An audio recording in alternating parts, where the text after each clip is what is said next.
किती कुत्रे गाडीच्या माग पळाले, पळतेन पळतेन वापस येतेन, दमतेन, उजून बसतेन. पण कुत्र गाडी माग लागलं म्हणून गाडीवाल्यानं गाडी उभा करून कधी कुत्र्याला विचारलं का तुमचा काही प्रॉब्लेम आहे का? त्यांना विचारायचं. हे पळून पळून दमतेन, थकते, आणि असे दोन चार कुत्रे दर गावात असतेच.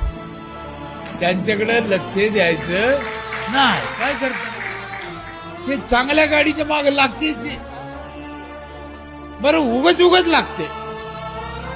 काय त्यांना घेणं नाही, देणं नाही, त्यांचा काही संबंध नाही, त्यांचा 1 रुपया खर्च नाही, त्यांना काही तकलीफ नाही. पण नाव ठेवायचं, काहीतरी मागं लागायचं, चांगलं चाललेलं कोणाचं पण चांगलं पलटी करायचं, हा त्यांचा स्वभाव.